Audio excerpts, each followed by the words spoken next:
Si j'avais bien un personnage qui m'a marqué lors de mes années faculté, c'est bien James St. Patrick dans la série Power. Et d'ailleurs, j'avais décidé de scripter cette vidéo. Et vous savez quoi? Je vais partir totalement en freestyle pour faire cette vidéo. Parce qu'au final, James St. Patrick, c'est un peu le personnage que tout le monde apprécie. Charismatique, élancé, self-made man, businessman, il a tout réussi dans sa vie. Mais en réalité, lorsque tu suis la série Power, parce que oui, la série Power est divisée en 6 saisons, tu remarques quelque chose très rapidement. Tu remarques qu'en fait, Power, c'est un peu la chronologie de la fin de Ghost, donc de James St. Patrick. Parce qu'en réalité, James St. Patrick, dans la série Power, nous montre littéralement comment il est devenu le fantôme de sa propre vie. Et pour tous ceux qui n'ont pas regardé la série, je vous conseille d'aller la regarder parce que je risque un peu de vous spoil. Donc enregistrez-moi pour plus tard et on se retrouve une prochaine fois. Lorsqu'on lance la série Power, on tombe directement sur une action immédiate stress, c'est-à-dire qu'on est directement dans l'action. On assiste à l'arrivée de la famille St. Patrick à leur nouveau club de Truth. Mais ce qui est assez marrant, c'est qu'à cette époque, on sait pas du tout que James St. Patrick est littéralement surnommé Ghost et est donc le plus gros distributeur, le plus grand trafiquant de drogue à New York. Mais croyez-moi, ce qui m'intéresse, c'est pas vraiment son trafic de drogue, ni même sa relation avec sa femme Tasha St. Patrick, c'est plutôt les relations qu'il va avoir avec 3 personnages en particulier. Les personnages sont donc Angela Valdez, Kanan Stark et son fils Tariq St. Patrick, car chacun d'entre eux possède une certaine définition qui va amener Ghost, donc James St. Patrick, à devenir le fantôme de sa propre vie. Du coup, le premier personnage que j'aimerais vous parler, c'est le cas d'Angela Valdez, et je pense que c'est le personnage un peu le plus détesté de la série, et franchement, j'en comprends certains. Mais j'aimerais dire une chose, Angela Valdez, au début de la série, elle nous est présentée uniquement comme une avocate, donc forcément, on la prend un peu comme un personnage secondaire, mais en réalité, Angela Valdez, c'est un peu le personnage perturbateur des 3 premières saisons, et ça, il faut le comprendre, et du moins, on va le comprendre assez rapidement. Parce qu'en réalité, Angela Valdez n'est pas uniquement une avocate, en réalité, Angela Valdez, c'est la substitut du procureur, c'est-à-dire qu'elle est littéralement dans l'affaire qui recherche la personne qui est le fournisseur de Ghost. Comprenez donc, il est littéralement conflit d'intérêt s'ils amènent à avoir une relation. Et ce qui, par magie, il va arriver. Car au final, Angela Valdez, c'est un peu l'amour de jeunesse de James St. Patrick, donc de Ghost. Donc à leur première rencontre, dès qu'il va revoir Angela, James St. Patrick va totalement péter un plomb. Il va donc se remémorer les anciens souvenirs qu'il a eu avec elle, et donc, vous savez aussi bien que moi la suite qui va arriver. La suite qui va arriver, c'est qu'il va se laisser aller à cette relation. Et je pense que c'est l'un des pires choix qu'il a fait, car un homme ne devrait jamais succomber à ses anciens amours. Si en plus, cette femme-là l'avait évité. Car oui, plus on va avancer dans l'histoire, plus on va comprendre que Angela Valdez, en réalité, elle aussi avait des sentiments pour James St. Patrick, mais ses parents ne voulaient pas. Et ça, il faut le comprendre. C'est pour ça qu'elle a décidé de suivre ses parents et de déménager. Donc, de mettre un terme à la relation avec James St. Patrick. Et à cette époque, James St. Patrick, c'était un trafiquant de drogue, un petit dealer de quartier.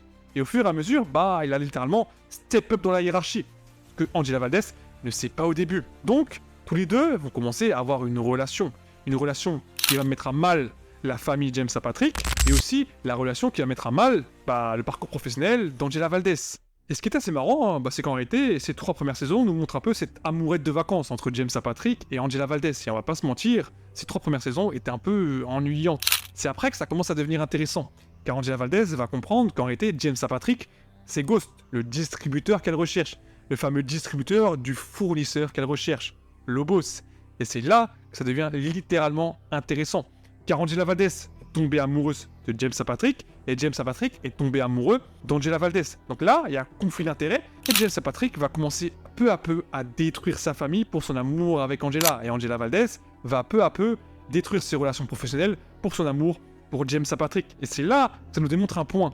C'est à partir de ce moment-là que James St. Patrick commence à mettre les pas vers sa propre fin. Et on va pas se le cacher, Angela Valdez, en réalité, elle est hyper bien écrite, malgré le fait qu'elle soit hyper chiante et hyper ennuyante. On va pas se le cacher, s'il n'y avait pas le personnage de Angela Valdez, la série Power n'aurait pas la même saveur. Parce qu'en réalité, Angela Valdez, c'est un peu le personnage perturbateur que j'ai dit. Mais ce qu'il faut comprendre, c'est qu'en fait, Angela Valdez, c'est un peu les antipodes de sa femme Tasha St. Patrick. Parce que oui, James St. Patrick, avec sa relation avec Angela Valdez, il a l'impression d'être vraiment lui-même, le James St. Patrick légal. Alors que lorsqu'il est avec sa famille, c'est un peu le ghost, le fantôme.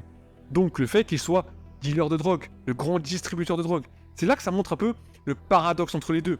En fait, James St. Patrick est un peu bloqué entre le légal avec Angela Valdez et l'illégal avec sa propre famille.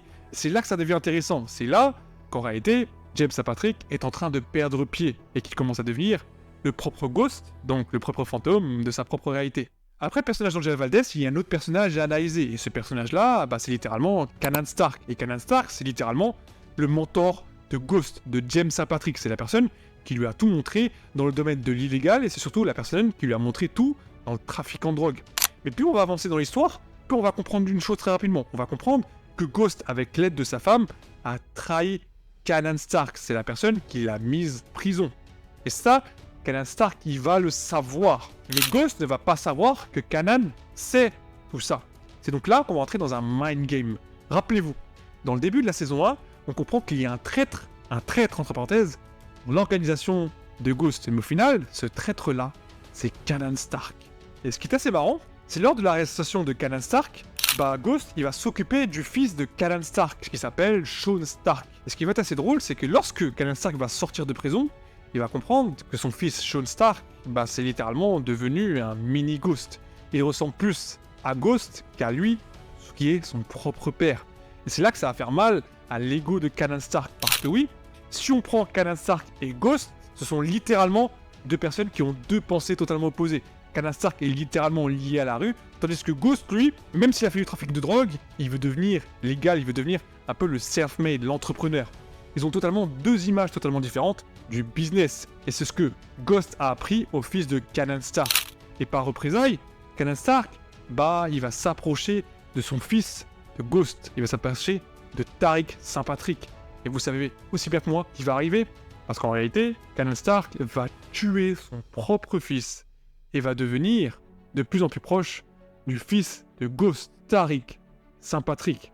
Car Kanan Stark est littéralement l'image de la vengeance dans la série Power et représente le mini Ghost qu'il était lorsqu'il était petit. Vous devez comprendre que Angela Valdez représente l'amour chez James St. Patrick et que Kanan Stark représente la vengeance chez James St. Patrick.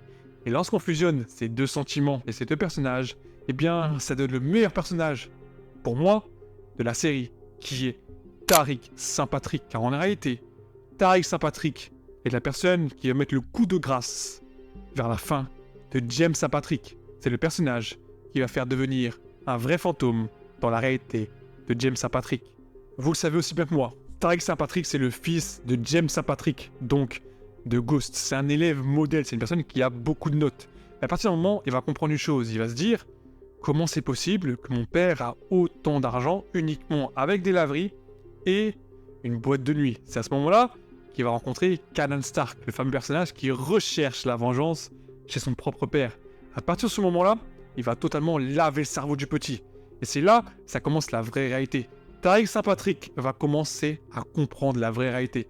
Il comprend donc que son père est un trafiquant de drogue et que son oncle, Thomas Egan, est lui aussi trafiquant de drogue. Mais malheureusement, ça ne le surprend même pas. Il n'est même pas choqué. Ce qui le choque, c'est le fait que son père ne lui a jamais rien dit et que sa mère lui a tout caché. Et donc, plus il va avancer avec la relation avec Kanan Stark, plus lui-même va rentrer dans la criminalité. Et donc, il va rencontrer des personnes qu'il n'aurait jamais dû rencontrer. Ce qui va arriver à la scène qui va vraiment tout changer dans la série.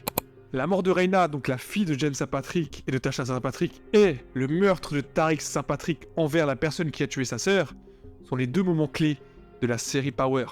Car en réalité, ça doit montrer un shift. James St. Patrick va sombrer dans l'alcool, tandis que Tasha St. Patrick, elle, va sombrer dans autre chose.